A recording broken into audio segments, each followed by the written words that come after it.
are you ready? And we'll get started. And so when I ride, when I get on, I'm like, okay, are you ready? And we go to work, right? And so when I'm done, I'm like, I'm all done. So that then they're not like expecting, oh my gosh, she moved her right hand as opposed to Spanish walk or whatever, right? Because I got all these cues. Like somebody came over the other day and my horse is smiling and they're smiling, and I finally just said, you're accidentally just giving the cue for smile.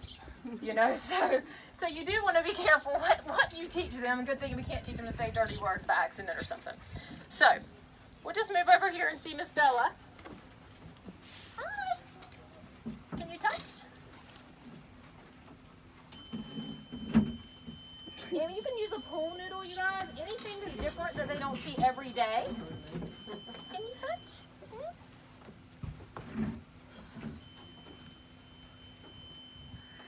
We might need to do head away with you first. Do we need to do head away? I thought you would like the target, but we might need head away. So as you can see, I'm just, oops, well you were good. There we go. See, and you just take advantage. If you get a gift like that where the horse takes their head away, you just shape that. Even if they're going for a fly or whatever. And you can do the same thing if you want to teach them to lay down. You capture that behavior. And there's head away again. I know this isn't really fair because you're really close. Okay, see that head away from him? I have to feed it, you guys. I have to.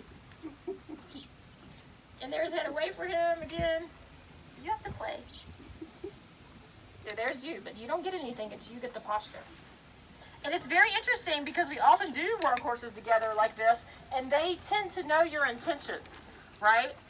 Because I've had people say, oh, do they get confused? In the beginning, I would have said yes, but I've done enough now where they know when they're doing what they need to do to get the reward. Yeah. Good, everybody. That was really good. So I think one of the most important things that you can do if you want to do this with your horse is to start by teaching them a relaxation pose, like head straight like that or head away, because that is really the key to starting the vocabulary. And then you can start touch. And if, for example, with my horse, if there's something scary and I say touch, he's going to be dying to touch it. So I'm like, I really don't want you to touch that because you might scare yourself, right?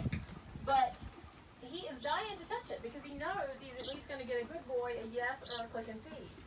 Now, when I first start teaching something, I click stop feed, like a lead, for example, okay? Or a lead change. And they're really easy to put lead changes on one with the food.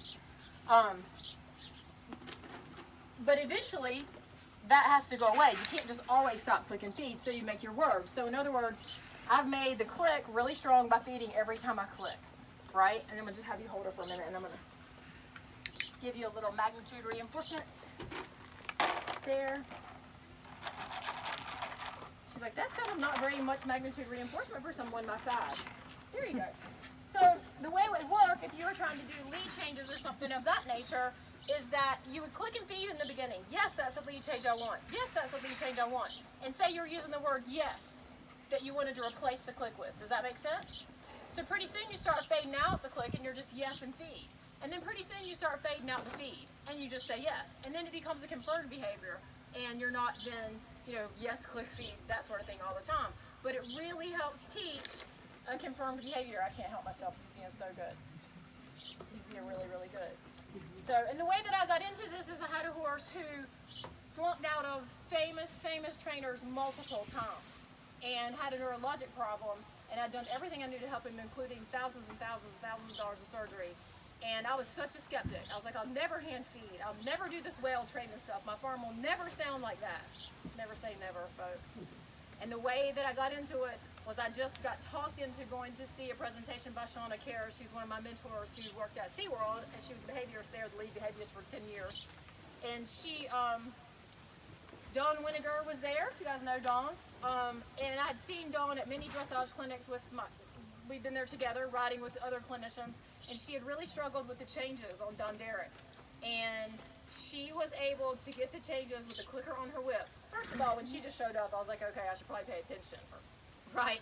But then when I saw her using the clicker on her whip, working on those flying changes and getting the ones, I was like, okay, there's something in this for me. Right? I was like, there really is.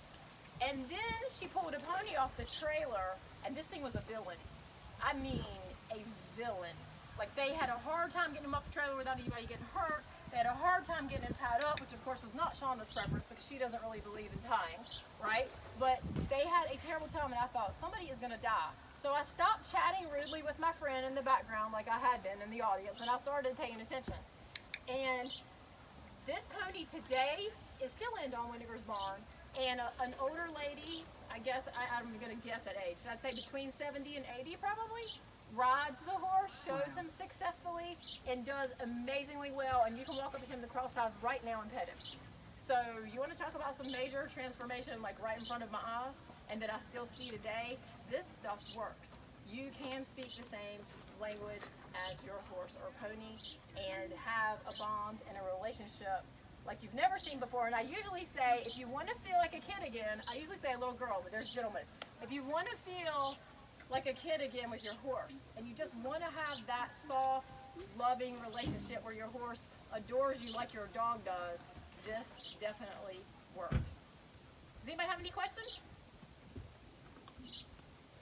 No one So has you any actually questions? use it while you're riding under saddle? Every day. Uh-huh. Yeah, so she just asked me if I use this method when I'm riding, and I do use it every day. That's the only way that I was able to actually learn to ride without the reins or bridleless. If you know, depending on, sometimes I have my bridle on, I just don't use the reins. I use it every day, and here's what else it does for you if you're really interested in riding. It will make you a better rider because you have to get clear with your body. For example, when I started teaching the leg yield with no reins, all of a sudden it was covering up a lot of stuff. A lot of miscommunication, a lot of confusion by using the reins, what the horse was understanding from my body. And I had to try this part of my body and that part of my body and this part of my body, and I had to go, okay, well this particular horse falls on his right shoulder. So I've got to have a lot of right thigh, I've got to have weight to the right, and I can indicate with my left calf. But previous to that, I was thinking it's left calf, right? And left thigh to get him to move over.